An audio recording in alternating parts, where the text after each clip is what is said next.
comento.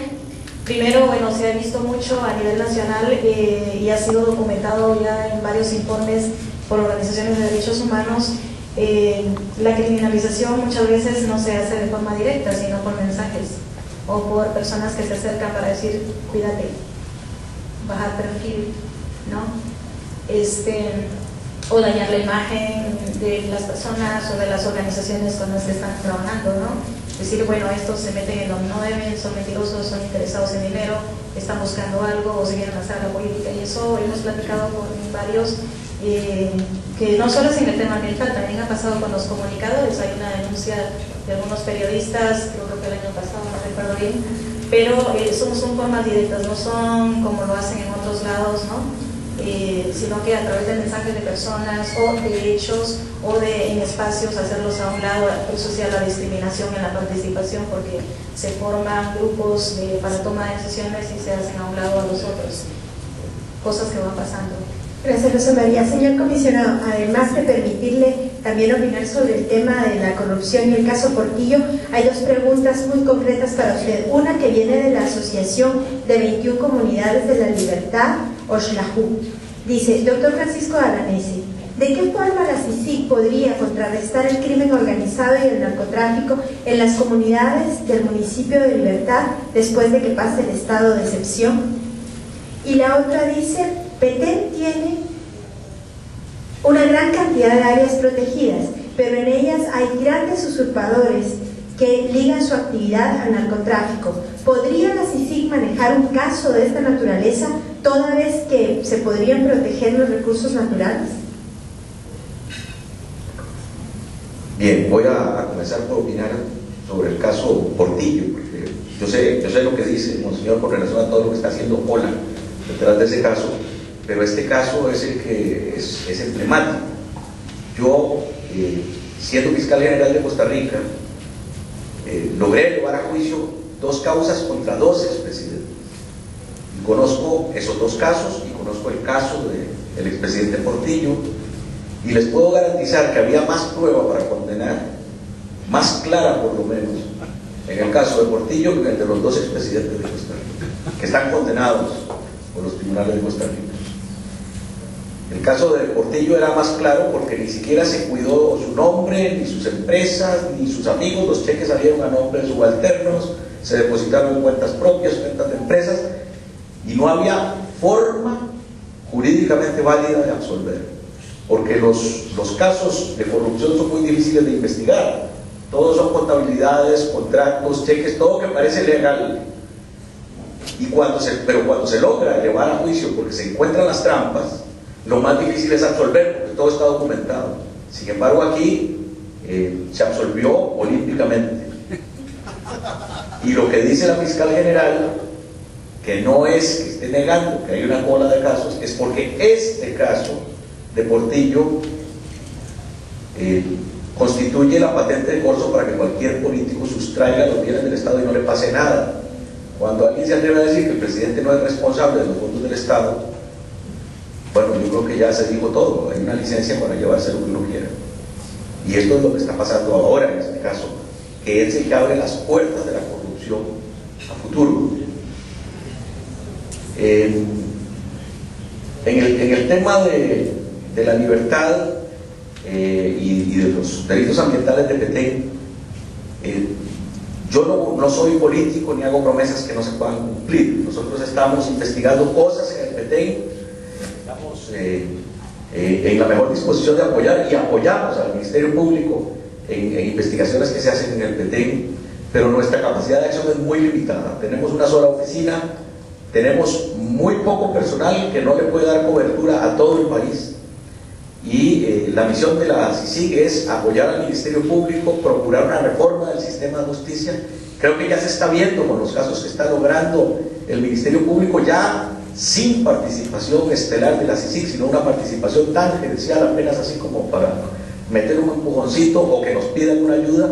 Y yo tengo mucha esperanza que el Ministerio Público va a lograr una cobertura nacional con mucha efectividad bajo la dirección de doña Claudia Paz y Paz.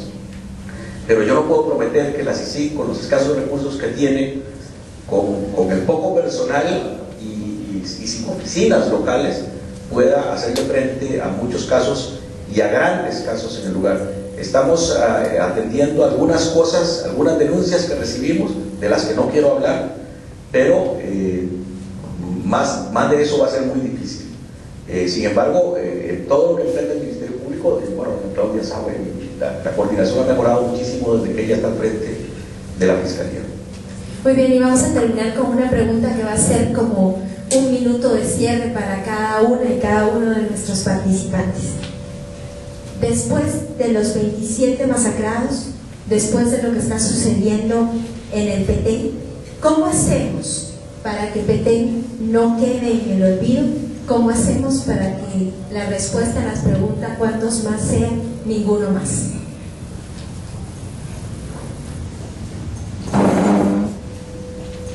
Es imposible que uno pueda resolver o dar una respuesta. O la damos entre todos o no habrá respuesta. O salvamos Petén entre todos o no habrá salvación. Comisionado. Yo creo que lleva razón, señor. El problema es de todos, es del Estado, es de los ciudadanos que tienen que denunciar, y es de una comunidad que tiene que pelear, pero sobre todo es una visión que tiene que tener el resto de Guatemala, porque si Petén se cae, se va a caer el resto del país.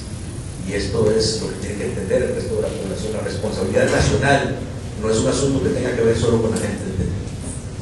Señor gobernador.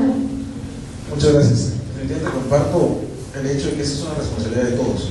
Definitivamente tenemos que buscar nosotros los espacios necesarios de participación política y cívica de una manera madura, de una manera o bien orientada, sin intereses personales ni mucho menos sectoriales.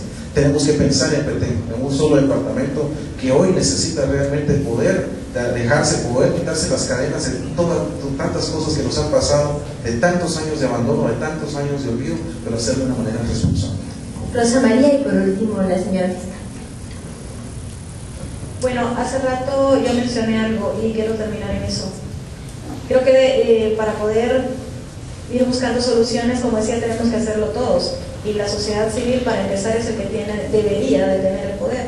Usted tendría que tomarlo. Pero para eso tiene que perder el miedo y debe de dejar de ser clientelista, los que lo son, para poder elevar y madurar, para poder dialogar. Y en este caso también, en el caso de las autoridades o la gente que trabaja con gobierno, debe tener la madurez para dialogar con sociedad civil, no importa quién sea, no tomarlo a discusión de pleito, sino tomarlo de forma madura para construir, porque si alguien está sugiriendo, recomendando, hablando, es porque algo está pasando, pues hay que tomarlo en cuenta. Y desde esa manera creo que sí es importante que los discursos se conviertan en práctica y que todos tomemos el espacio, dejemos miedo y trabajemos juntos. Gracias, Rosa María. Señora fiscal.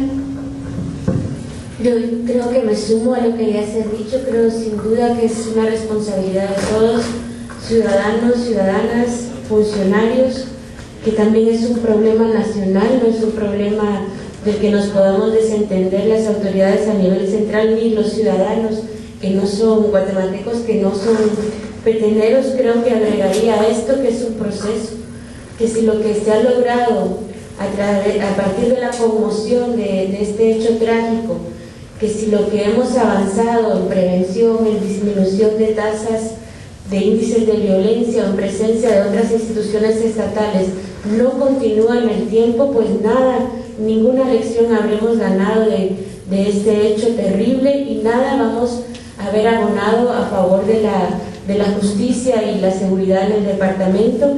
Y solamente agregaría un tema más, que tendrá que ser una respuesta integral. No puede ser solo a partir del combate del delito, el esclarecimiento de los delitos, sino que hay otras grandes falencias que deben de atenderse. Muchas gracias, señora fiscal. Muy bien, entonces así damos por terminado este conversatorio que hemos llamado Petén, ¿cuántos más?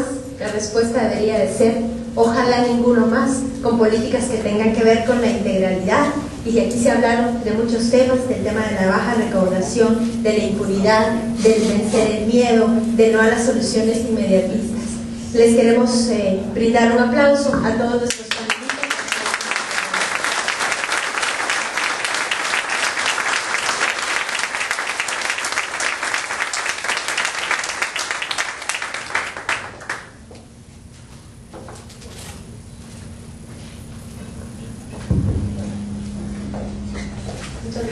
nuevamente a los participantes en el conversatorio y para ofrecer los comentarios de cierre a esta actividad tengo el gusto de ceder la palabra al licenciado Jorge Santos de la Convergencia por los Derechos Humanos.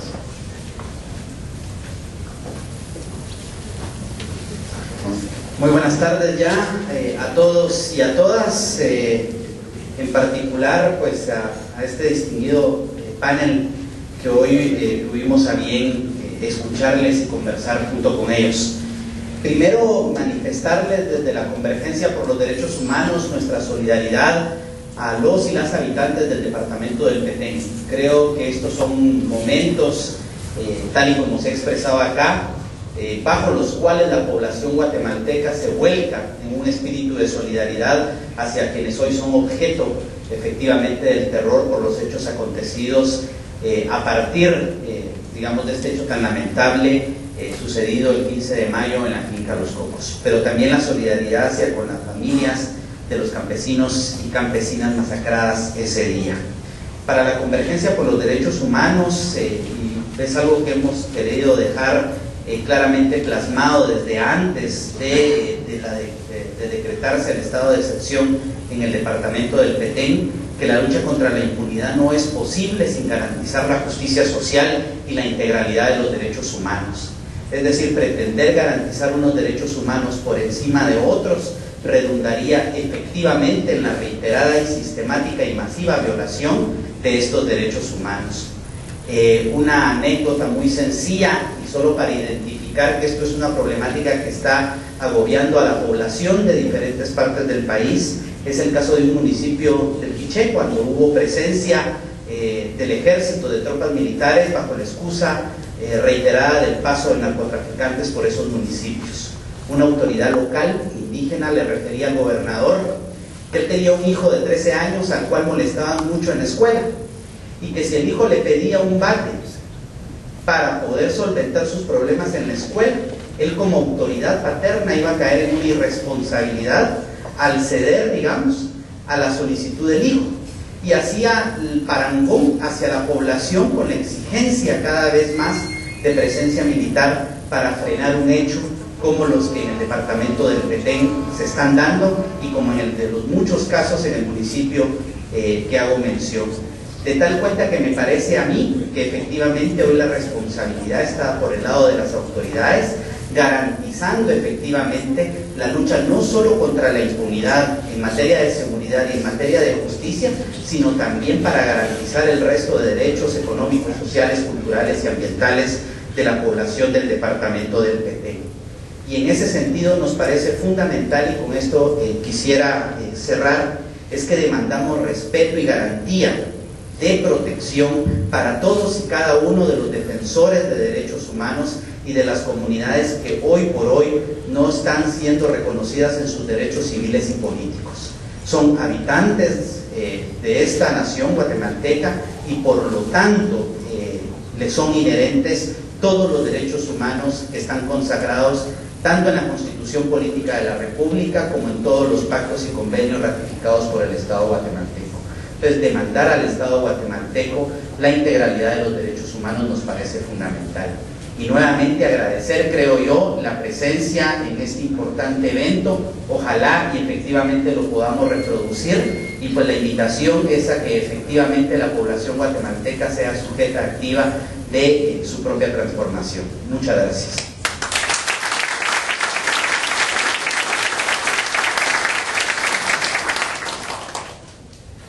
Muchas gracias al licenciado Jorge Santos, muchas gracias a todo el público por su presencia esta mañana.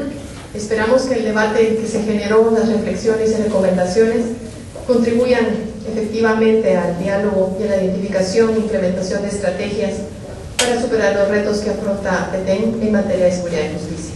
Nuevamente gracias por su presencia y así también a quienes nos siguieron a través de internet. Muy buenas tardes.